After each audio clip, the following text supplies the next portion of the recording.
Good morning, Detroit. Welcome to the Hardcore Mortgage Real Estate Business Show. I'm Harvey Free. We got an unbelievable mortgage real estate show set up for you. Let me introduce the panel. To my right, Harry Glanz. Good morning, everybody. Harvey, it's an unbelievable day. We're having fun on a Saturday morning in mid-December. I mean, everybody's thinking about it, Becky. It's cold out, it's snowing out. We're having fun, and we're bringing some serious knowledge this morning. I am excited. It is. Christmas is my favorite holiday. I mean, you can feel the buzz in real estate and mortgages. It is very busy, whether you're looking to purchase or refinance, upsize, downsize. We have something for everybody, and the reason why we have these top-notch real estate agents is because they are boots on the ground. They are high-producing, powerhouse females in the room. We got Miss Erica Wood and Victoria Safran. Am I saying your last name correct? Safran. Safran, yeah, sorry, okay. Remax Eclipse, they are all the things, right? They are not only doing real estate every day, but they're also, it's not just about doing real estate, right? They're not just opening doors. They are guiding. They are lifetime client building people's real estate life. And you're part of these milestone moments, and you guys do not take that for granted at all. No, not at all. It's one of my favorite things about our profession is that you get to help people and care about it and not just kind of clock in and clock out type of thing. Well, we talk about that all the time. It's about building relationships, okay? When you have relationships with people, and there's a phrase out there, Becky, that we like to throw around that we've heard a million times, you're not selling, you're helping, right? So when we help people out, and by the way, we tell people not to do things. If you would believe, everybody's trying to tell people to do something, you should refinance, do this, do that. We tell people, listen, we're setting you up for long-term success because we want you to be successful because we're proud. We're prideful of that moment that we can help somebody out and make them a success. You can't do that. You can't be an overnight success in mortgages and real estate, right? A lot of that comes with, the ones that are new in the business, and that's cool. You got to start somewhere, but they're afraid to say the word no. And I think that oftentimes you can really get more yeses by saying no because someone really can feel that you do care about their overall situation. You're not just trying to make money off of them. If it doesn't work, it doesn't work because there's a time and a place where renting does make sense for somebody. And if they are renting for 6 months, 12 months, it's getting them in front of a high-level loan officer, though, and a high-level real estate agent to come up with that game plan to win. You're going to now start building your real estate portfolio. Have your, buy, like FHA hack, right? Buy that duplex, live in one for a little bit, then build and build and build. But that comes with these high-level conversations. Like that four-letter word planning or plan. What was called plan. This is that time of year where if you're looking at your goal sheet and you didn't strike a lot of things in red, what's on the rollover list and how can you get to the next level in 26. And some cool things happening. Of course, mortgage rates dropped on Wednesday. You wouldn't know it being on a sports station. There's been a little bit of other rhetoric going on, but definitely the rhetoric. I like that rhetoric. That sounds like a nice way. That's on my show sheet today. Talk about mortgage rates, and everybody's talking about the Fed. The Fed lowered rates. Yes, they did. But does it directly correlate with mortgage interest rates? It does not. Does it help? Of course it helps. All right, it lowers things like credit card interest, car loans, boat loans, home improvement loans. Okay, your credit cards that you're paying 18 to 24% on. So now you'll only pay 17 to 23%. What are we, crazy? Who's doing this? Why are we doing that, right? Why are we doing that? We've continued to go ahead, and this has permeated our society forever. We roll over credit card interest, and you shouldn't. So Becky's going to tell you, it goes like this. They're willing to pay 20% credit card interest, but when we tell them a mortgage interest rate is 6.25, 6 and a quarter, they go crazy. They're like, clinch my pearls. What? It's wild because we had that artificial market where we were in 2 and 3%. And I'd never seen that before in the 10 years I've been in real estate. But I have clients that paid 13%, 14%. Yes, they're a little older. It was back in the day when rates were higher, but it's your biggest purchase. So if you're looking at the rates and not what you want for your quality of life, I need a bigger house. I want to be closer to my work. I want to be closer to my kids' school because for me, what's an extra percent over how long you live in your home, whether you're there 5-10 years. I don't speak on anything mortgage side. That's all you guys. I'm not licensed in any aspect of that, so I won't speak on rates and stuff like that. But it matters. It's so refreshing for me to hear you, somebody that's young, say that they know that 2.5%, 3.5% was artificial. because so many people think that was the norm. Standard. It's not the norm. Yeah. You know what the norm is? 6-7% over history. Okay, that's the norm. And by the way, that's low because like when in the 80s, looking at me, in the 80s. With disco. We were born in the 19s. I was born in the 19s. It starts with 1905, okay? Anyways, that people were paying 17, 18%. And then in 1988, I was paying 12 3/4. All right. So when people talk about 2.5, 3.5, no, 6 1/4, 6.5 is not bad. It's really good. But we think, and just I'll last tangent about mortgage rates for right this second, we think they could go down, not significantly throughout 2026, but lower than where they are right now. Don't wait to buy a house. That's where you guys come in. No, if you get my grandma's 90, okay, and she's gangster. Love but her. She is like the cutest little soft-spoken Southern little belle. But she likes to ask me like, "Hey, how's work, Becky?" and the things, and she'll ask me what the rates are, and I'll tell her, and she like scoffs at it in a way where she was like, that ain't nothing, because she bought a house and paid it off at 20-some%, and she's still in that little house when she came up from Gate City, Virginia, and the things. And it's all about that perspective, and it's a piece of cake to make a cake. Well, an interest rate is a piece of that cake. And there's a lot more that goes into real estate, like you guys just were talking about, where you want to live, how you like, why do you want to live there, the schools. And the interest rate is something that we can identify what's going to help you afford the house, but it's all about that you're locking in the price point, because appreciation is really what's going to price you out of the market, not necessarily an interest rate. All right, a couple cool things we were talking about. Erica came in, and sure enough, I found out we live a block away. This is insanity. We literally live a block away from each other. Watch out, Erica. All right, so I Watch out now. got the address now. Yeah, look out now. Seriously. Erica, no doubt, inventory's been up. I see a couple even near us. We're off. Let's just give the area out between Cass Lake and Sylvan Lake, right in that little area there. We like the water, so but definitely we see some signs that are been up there for 2 or 3 months. So the inventory's definitely up. Are you seeing that continuously through here Christmas time? I have about 4 listings myself, and if this was last summer or even early last summer, they would have been gone. And I'm just seeing a lot of price drops right now. But it's all about price, location, condition. And I feel like a lot of people still feel like their house is just worth everything and more. And for instance, I did list one in Rochester a couple weeks ago, and we had so many showings coming in. We had over 15 offers, and we got over 50,000.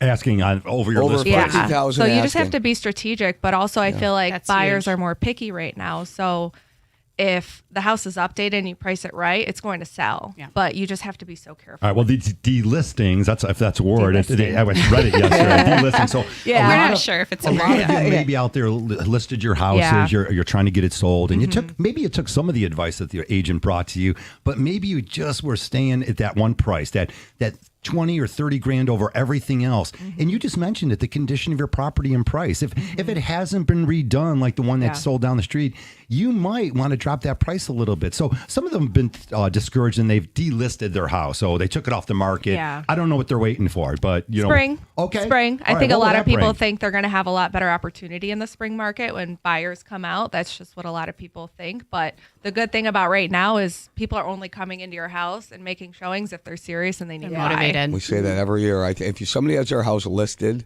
and there's a buyer walking through your house during the holidays, during the winter, during freezing cold, they're serious about buying and they're serious about selling. Well, when you trek through the snow to go to see a house, when there's 10 feet of snow, we had to plow my listing for the appraiser. I'm like, I'm not having her get stuck in the driveway or it slip on, there's a foot of snow and no one lives in the house because it's vacant. So it's like you have to be on it. Yeah, plow that driveway. Then it looks like someone's there, and you don't Well, get... and it's just safety too better. and Yeah, liability. for And it's sure. also, an opinion. Appraiser comes to your property. It's an opinion of value. So I want them in a good mood, smiling, not I slipping agree. and falling, getting See, that's so snow in their smart. socks because they didn't wear their snow boots. That's So such it's a like smart move. it makes sense. And you got motivated people. She's got listings. She's got beautiful listings. She listed that one, got multiple offers and over asking. It's how you strategize and you price it right. And you talk about delistings.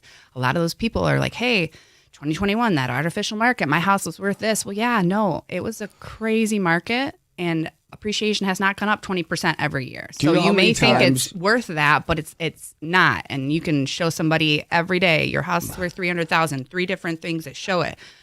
Market will tell you what your home is worth. So if you're sitting So glad you said that. in Christmas time, people are out. I have showings. She's got showings. We've got open houses. People are buying in winter. They're not waiting until spring when everyone else does, because then you have more competition. That's just like I feel like it's like that normal procrastination human excuse is like, I don't know what you're talking about. Yeah, I'm just going to wait till spring. But the after truth the is holidays. like, yeah. And we'll get together. We'll do everything after and everyone the and their holidays. grandmas will too, because Yeah, you're going to have that much more competition. Like I had a conversation with a real estate agent last week actually, and she was talking about she had this listing, and like you mentioned, it's like people don't hear that little piece that you just said. The market will tell you what if you're overpriced, because they're not showing the houses, because buyers are more educated. They are surrounded by now. real estate agents like yourselves, where you're like, no, we're not going to go into this house because it is overpriced. And then, or you come in a little bit lower, and then that listing agent's going to have a tough conversation. But the conversation that I overheard with this listing agent was something very similar, where,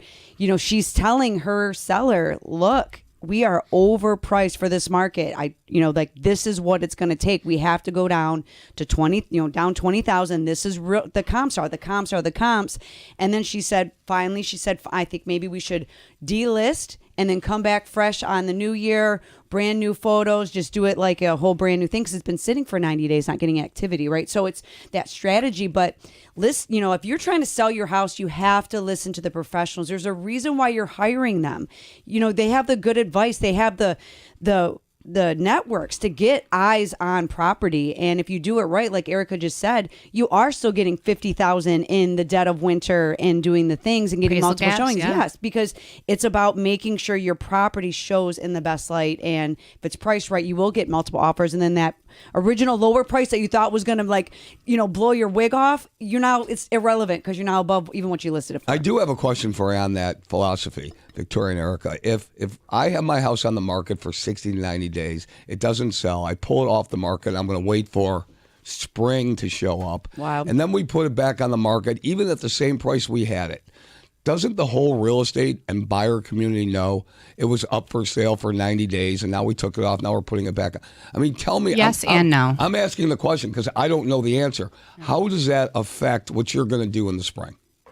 Well, people can always see public record and listing history. Yeah. Everyone can look. It's all on public information. It shows up on every single real estate website. So they're going to be able to see the history. And buyers are smart, and they make all these apps now and all the real I saw estate that websites. house a couple months ago. Yeah. It's back on. Yeah. But then, like on the technical side, so we have our MLS. You guys have your NMLS. Yeah. Yes. Okay.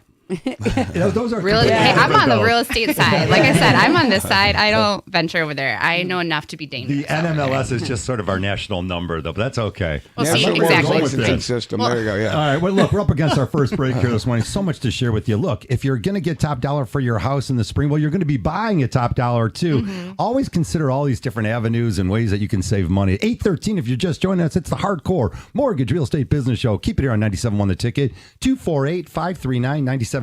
We'll be back.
All right, welcome back to the show, 816, a little legal. Yeah, we are brought to you by Capital Mortgage Funding, powered by CMG Home Loans. Reach us at 1-800-LOW-RATE, the best mortgage banker, NMLS 1820, equal housing lender. And again, when you need professional advice, you want to get more professionals involved. I like our conversation this morning. If you are waiting, we're talking about delisting your house. You can do a lot of things to improve yourself as you wait. Like improve your credit score and get your mortgage organized. We'll talk a little bit more about that. Let's dive back into it because, Harry, as you mentioned, the house is off the market. People will start asking questions. What happened? Yeah, so asking Victoria and Erica about, people take their house off the market because for whatever reason, they just do. And then all of a sudden they're going to put it back on. And it's not magical, mystical, Becky, ladies, that the house doesn't change. So tell me about the process and what the philosophy is in that. Well, I think sellers do that for multiple reasons, whether it's holidays and they don't want showings throughout the house and they don't want to keep their house pristine and clean. They want to just enjoy it with their family. When you were talking about can someone tell if it's been on the market or not, that's where like the nerdy part of me was like, well, if you withdraw it and you conditionally withdraw it, yeah, take it off for a couple of months, you put it back on, all those days on market are going to stay on your listing. So if you had it on the market for 150 days and you just conditionally withdrew it and it's still in contract, you bring it up 2 months later, those days just keep going. So if you were to take it off completely for at least 30 days, it gets a new MLS number, 0 days on the market. So if you had someone who wanted to delist it for a couple months, I would do that. Completely withdraw it. Obviously, make sure your contract's in so it's still your listing and no one comes to call them and try to get out from underneath you because that's just the world of some of these agents out here. Yes. But then you get a brand new MLS number and it says 0 days on the market when you bring it back up. Now, like you said, you can look at any listings history. You can see how many times it's gone pending, how many times it's gone back on the market, how many price increases, decreases, who's listed it, if it's been changed, all these different MLS numbers, a whole history. So you'll have smart agents like us that we always check that. Oh, this house looks familiar because we saw it a couple months ago. Oh, what did they do? Nothing. Oh, they brought it up 30 grand. Well, they redid the kitchen. They redid the bathroom. So you have the value where you see those increases. It's when you don't. And it's all of a sudden, oh, it's springtime. I can ask for more. You got smart buyers out there and smart agents where we see that and we call you and say, hey, I just wanted to, see the bathroom. Yeah, I saw this a couple of months ago. It's back on the market. Wondering about the price increase. Did you do any updates? Because a lot of the time, agents won't take pictures. They won't put the updates in the listing description that they've done, and unless your agent's calling them and asking, people don't know, and it's a disservice, unfortunately, for those sellers. But we don't mind calling and finding information that other people don't know. No, and like there's different buyers that come into the market every time of the year. So there may not be buyers in the market now, but there may be, in a few months. And when spring market does come, there are going to be other buyers that are out there and it's going to drive up competition. So right now, I think you have an opportunity to get more offers accepted, try to get a little bit of a deal. But also I've had more contingent offers accepted in the last few months than I've seen in years. Which is wonderful. Yeah. Yeah, it's like this is like we talk about often, like this is the most buyery seller market we've seen in a minute. And,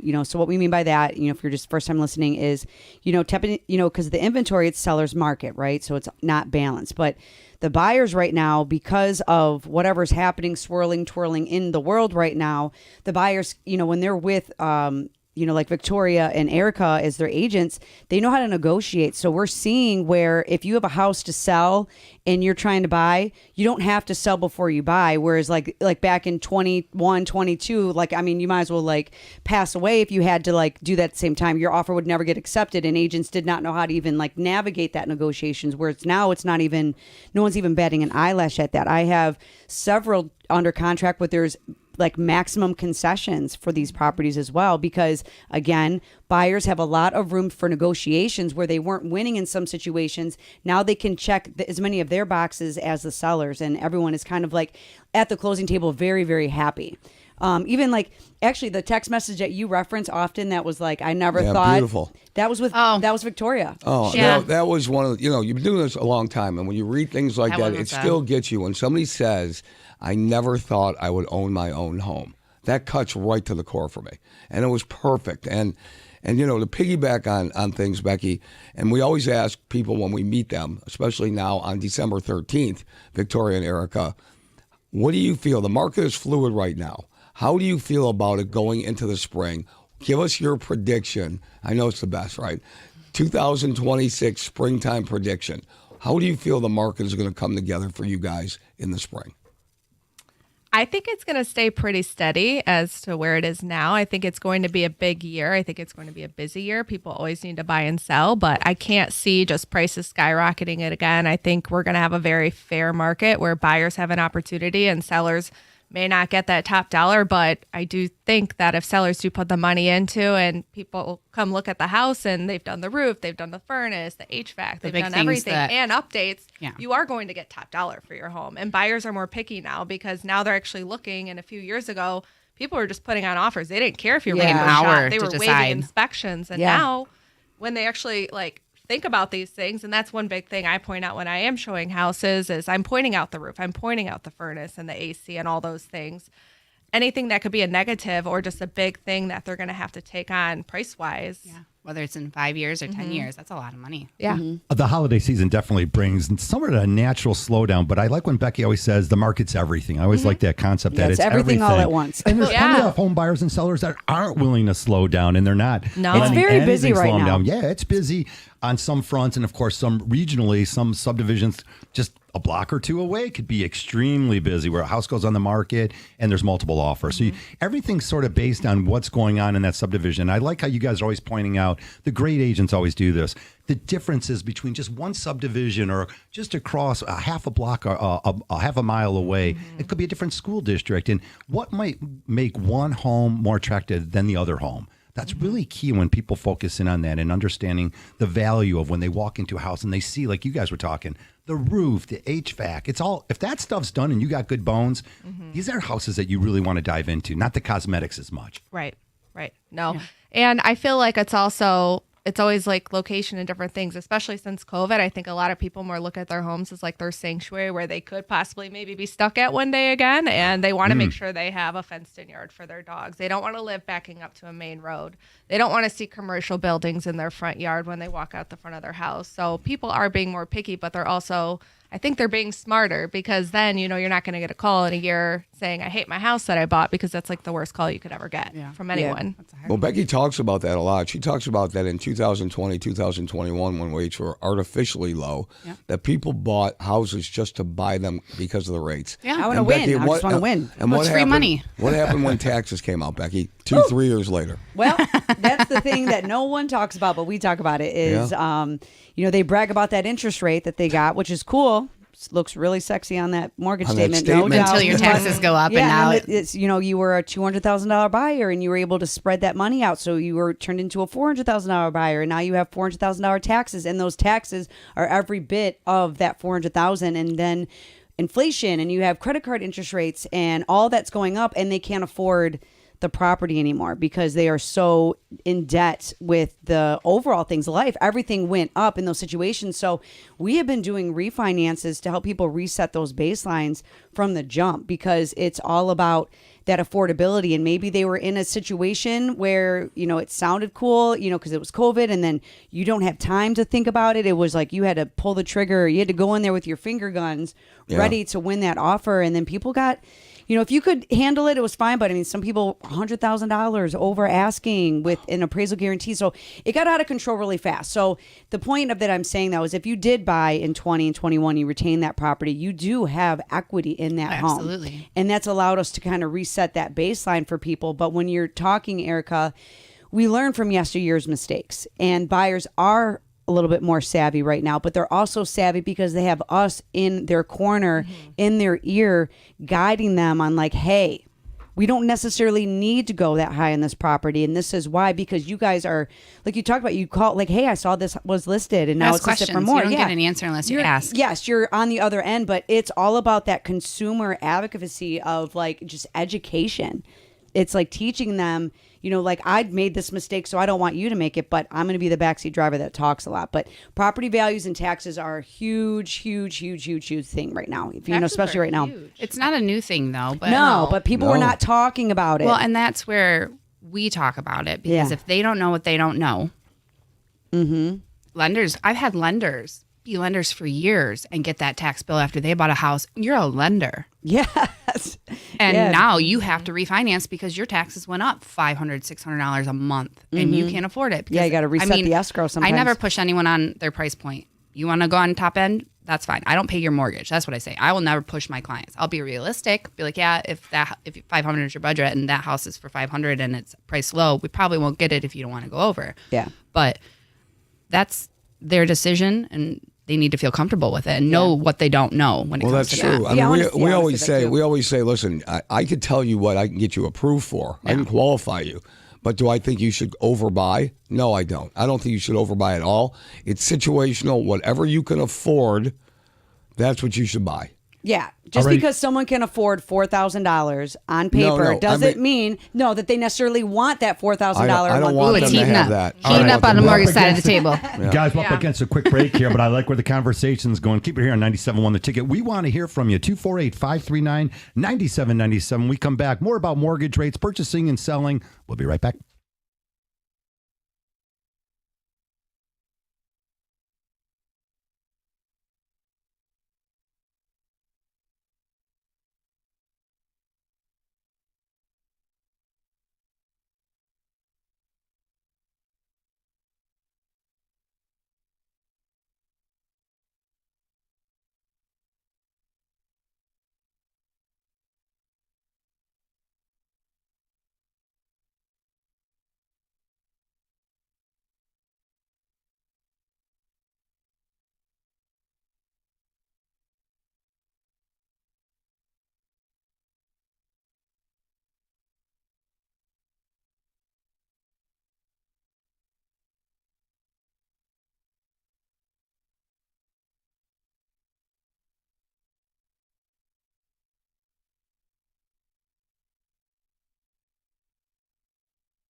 All right, we're live back on the show here, 8:31.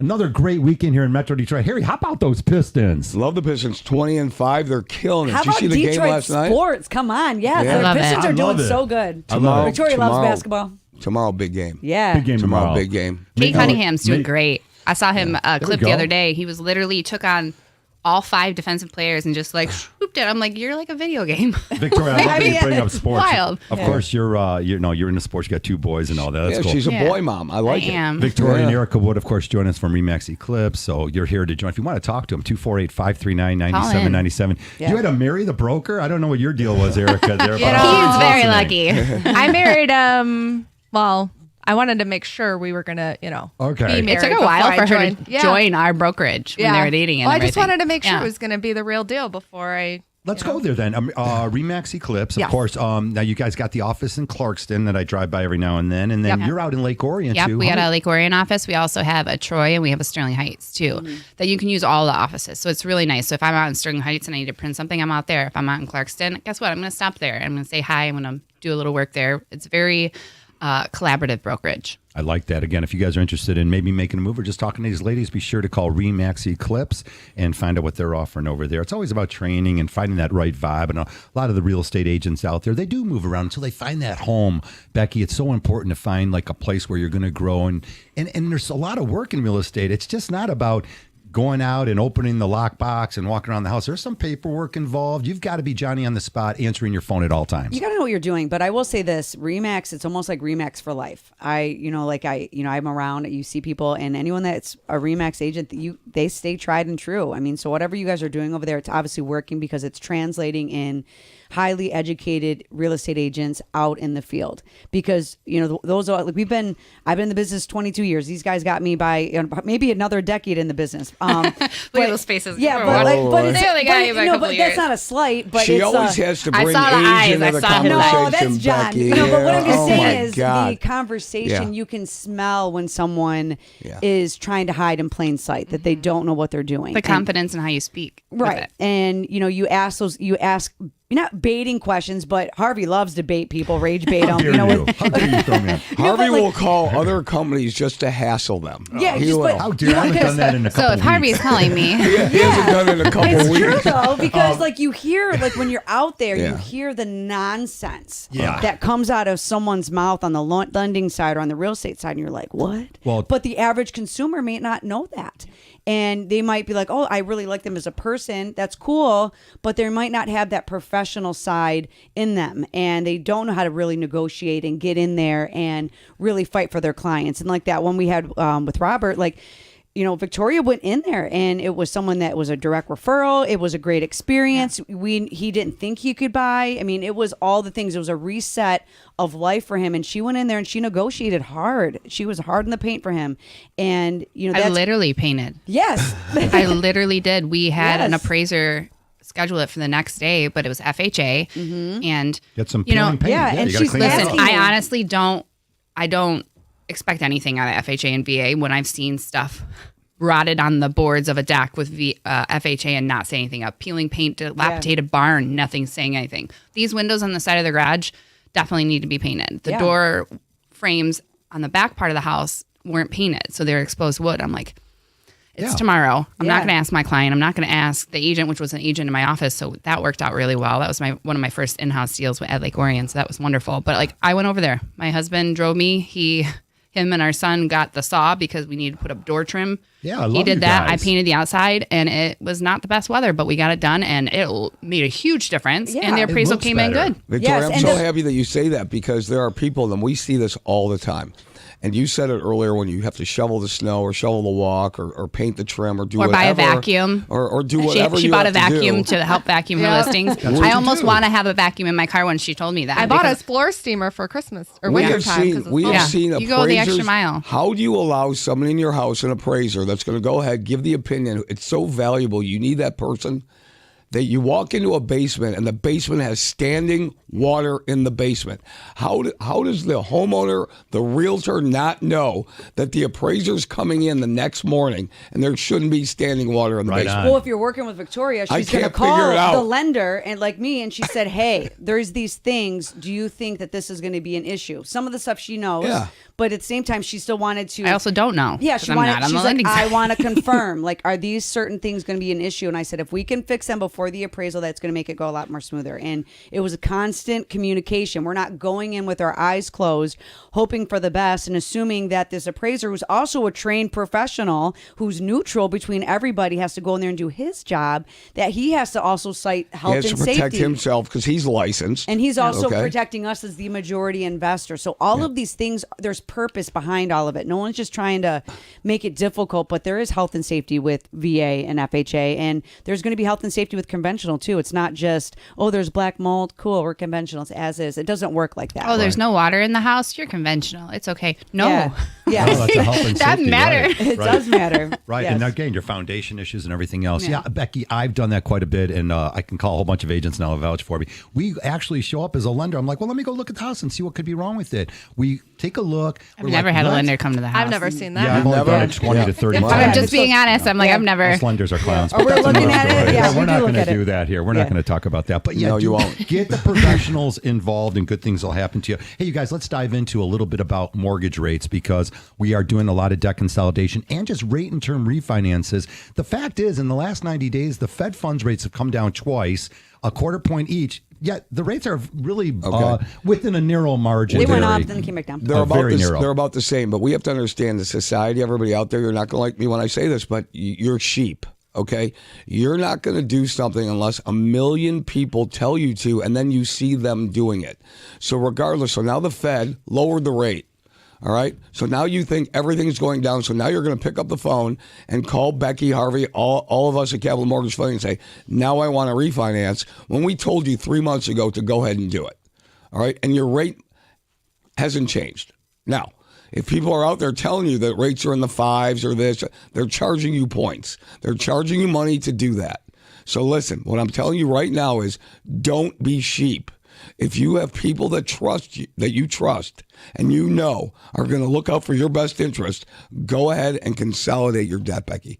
Yeah, it makes sense when it makes sense. Okay, we're not here to sell you. Like, I'm going to look at your situation and are you overextended, and can we tap into the tangible net equity in your home and help you reset the baseline and give you some breathing room? Yes. And save you $1,000 a month? Wild. It's wild what people are paying in credit cards. It's so much money a month It's when you look wild. at it like that. Or even like car loans. Don't get me started on that.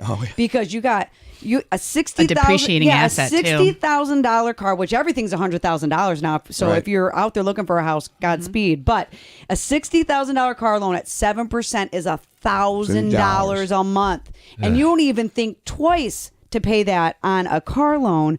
But if I tell you your interest rate was 6.5 or 7 on a mortgage rate that's spread out over 30 years, you want to clench your pearls and be like, well, I couldn't possibly. And you can't live in your, I mean, you could live in your car, but the point is that it's wild. You have to really just have a person in your corner that's going to maybe just open up your eyes from the sheeple, I call them. The sheep. You know, where you're just not listening to what everyone is saying. You're just being conditioned. Yeah, it's like, and like you said, and like there's moments where people like, I'm going to stand in line because you're standing in line. I don't know why we're standing in line. You ever see the ones where people step over the imaginary step? People are on a bench and it's like one of those viral videos and they're like, oh, and they step over it. Yeah. And there's nothing there. People are looking at it. Right.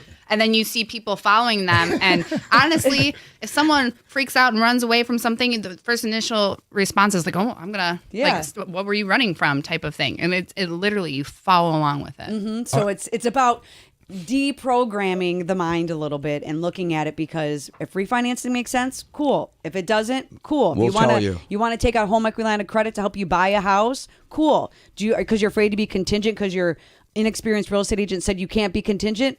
Not cool. We're going to have that conversation. We have other options. There's bridge loans, and I'm going to talk to your agent and say, hey, this one is, they don't have to buy to sell. Let's see if we can get this offer accepted. Let me talk to the listing agent as well, because we do have those conversations, because it really matters who you work with. And if you're calling someone and they're on a headset and that's what they're paid to do, cool if you're doing it, but it's a really difference of those high level conversations. I'm glad you brought it up, Beck. Sometimes we talk to an agent and we say, wait a minute, did you talk to the seller? What's the motivation? They might need to stay in the house for 3 months. And sure enough, I didn't even talk to them yet. Well, call the other agent and say, look, if they're building a house and it won't be ready till 3 or 4 months, take our offer. We'll get our house on the market. We can put this all together and everyone could win. So really key to work with those great people out there.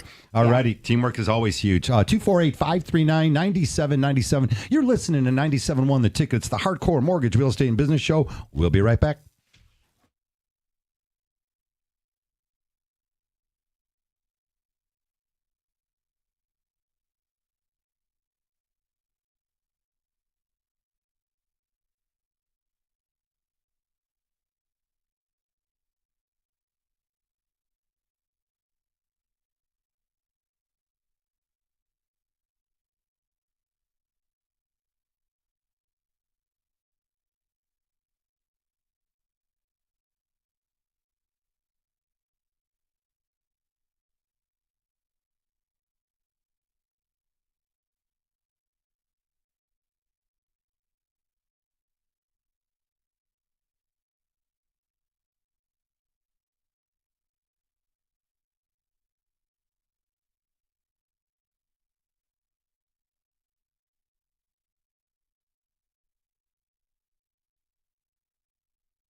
Welcome back to the show. It's 8:45, the Hardcore Mortgage Real Estate Business Show. Call us at 1-800-LOW-RATE, the best mortgage banker. Get some expert information. That's the key, man. It's just such a difference when you deal with the real pros out there. We're talking about some of these little nuances. And one of the things that we triggered here this morning, as you guys are talking, is like, when do you offer someone a home equity line versus refinancing the entire package? Like you said, you might be getting divorced. You want to pull equity out of your house. You don't want to lose that 3 or 4% interest rate.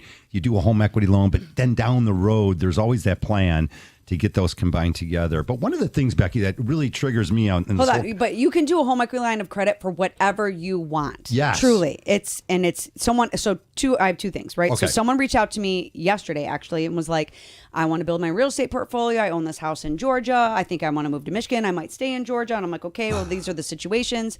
So if I was like, it's going to be a primary. Is it, what is it going to be, right? So we established all that. And then she said, okay, can I use a home equity line of credit? We do a home equity line of credit on my Georgia house, and then I can have that money as a down payment or pay cash for another house. And do the funds have to season?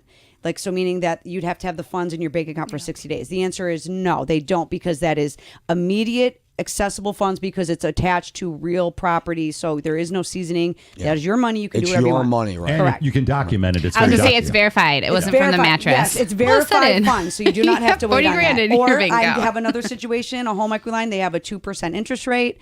We locked them in at a great rate when it was happening, and now they want to do home renovations, talking about pools and things like that. We're doing a home equity line of credit for them to get ready for the spring for them to get a pool installed. So it is your money. When you own a home, you can utilize that equity however you want, and there's a difference between a cash out refinance or home equity line, but we will deep dive with you on what scenario works best for you, because it's not cookie cutter, and if someone tries to press cookie cutter on you, you need to stop the conversation. All right, this is what happened to a lot of folks out there. The rates were over 7% last year and the year before that, so they were scared.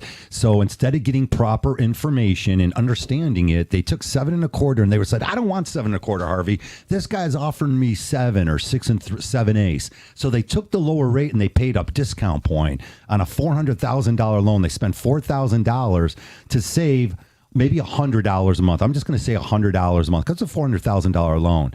So they saved over the last year $1,200. It cost them $4,000. Folks, this is what we're talking about. If you know somebody or your agent or your lender had you pay a discount point last year, you just wasted all your money. If you got seller's concessions and you use that money to do a 2-1 buy down, I did 0 of those, a 1-0 buy down, or just paid points, you lost that money. Folks, it's time to switch up your lender. Go back to where the experience is. That's why we have these great agents on, 10, 20 years in real estate. Harry, coming up on 40 years in mortgage lending. Thank you for that. It's impressive. Yeah, thank It's you. impressive. I mean, you're getting there. But again, there's a huge difference between working with A or B. Well, you have to do the math. We always say the answer's in doing the math for that particular person. So there's a lot of equations that we use.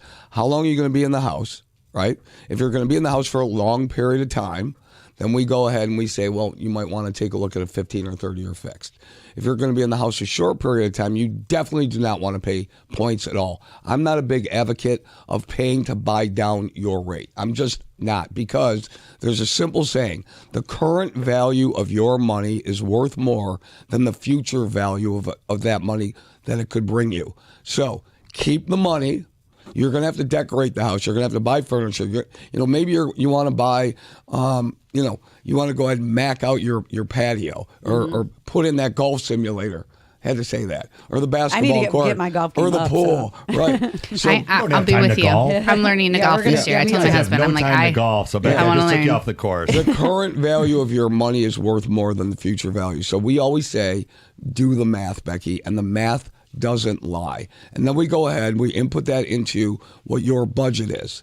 So we're always trying to stay within your budget, because success is a long-term thing. It's not short-term. No, yeah, it is a moving target that you're always trying to hit, for sure. Erica, we were talking about your listing. So you got a couple open houses going on. So where are those located at? I have one in Macomb today from 2:30 to 4:30, and then tomorrow from 11 to 1. Okay. And that one's in Oxford. Okay. What are the Great can you give condo. the addresses? Like, so people want to check them out? Yeah, tell me about this one. Just to give us an idea of what's out there in Oxford. What do you got going on? So actually, I'm really surprised about the Oxford one because I just listed it for $125,000. It's so So that's condo. perfect. Entry level investors, but if we can get a first time Rentals, buyer in there, yeah. And the HOA fee is only $270 a month. It's a great little I'm just area. surprised, people are not trying to knock down the door. Maybe to a get into it. downsizer, maybe someone who wants to stay in the area and wants to sell the bigger home that they've had in Metamora and Oxford area. They want to stay in the area, but they're going to retire. They're going to buy that expensive one down in Florida. They just need a nice roof over their head here locally where their family is. All right, so that's a winner. Any other? Yeah, and then I have one in Macomb right now that I'm doing the open house on today. We just did a $20,000 price drop. It's 3 bedrooms. It's about 300 or 3,000 square feet, finished basement, fenced in yard. Wow. This was last summer. It would have been gone. Yeah. For way over asking. So it's just a little bit mind blowing that some listings are sitting. And So and that's where I get curious on, because, some people don't have open houses, which is wild to me, right? So if I'm hiring a professional, I'm hiring you to get eyes on the property, right? And, and sometimes you're doing the open houses, you will get the neighbor that's always want to see what the house looks like. I'll welcome the looky-loo neighbors. Yeah. I would love to meet you, show you my marketing, show you how I conduct myself. Because guess what? Now you know somebody. So if you don't know an agent, now you have that good experience with me at my open house. I gave you a cookie. You had water. I gave you great Harvey's marketing. still doing the cookie thing. The realtors are still doing the cookie thing. Cookies, you know, It's so crazy that no one ever touches the cookies I bring. Ever. I always buy cookies every time, and no one ever takes anything. I definitely take some home, and my husband looks at me. He's like, "What are you bringing in the house?" I'm like, "I'm sorry, we have leftovers." And then my sons are like, "Yes," and then we eat them all. And but like you said, more opinions come in the house. They might even say, "Hey, you know what? I know someone. My cousin was talking about moving to this area." Yeah. Buyers have to sign a buyer agency agreement. You know, they changed everything in the last year or so with that statewide. So if I'm representing a buyer, I have to have paperwork showing you that I represent the buyer. So when you have an open house, you have a lot of buyers who don't want to sign that, don't want to work with that agent. I'm just looking. So they'll go to open houses by themselves. You mesh well with that buyer. You can now, I don't personally do dual agency. I've done one in my whole real estate career, went perfectly. I'm very by the book. So if I have a biased relationship with my sellers, I can't represent the buyer. I love that you said that. I just can't do it, but I will have another agent represent them because I feel like it's super important to have representation in a real estate transaction, especially if the seller has somebody representing them because they don't owe you anything. No fiduciary dues besides honesty. I never do dual agency. It's just a very fine line, and I like my black and white and my rules, and I just feel like in open house season, like she may have an unrepresented buyer come through that this may not be the house, but they actually like her. She listened to what they wanted in their house, actually gave them a time of day where they felt like someone was listening to them. And then now Erica has a new buyer. Yeah, they buy something, for $200,000, and the average, I think it was like $117,000 was the average lifespan of a client. Like when they put a value on a client, and it's obviously not that $4,000. It's afterwards. So it's the relationship game. She's big on relationships and keeping up with her clients. So it's like you can meet your next buyer or seller today. I mean, what you guys are talking about, though, it speaks very highly of the both of you, because what we're talking about is if you have you're listing the house, and then it's like, okay, well, I'm going to bring the buyer, and you double dip, and so you have you're representing the seller, but then you bring a buyer, and then there's one agent, intermixing, and it really doesn't save money for anyone in the long run. But the fact that you can honestly say, like, I maybe can't service both of them at the same time. And Michigan is one of the few states that still allows the dual agency. People don't talk about that very often, but it speaks highly of your integrity to the both of you, that you guys are, very aware of, like, my job is to make sure that whoever I'm representing in whatever role that is, I have to give them the highest and best value of myself and my services.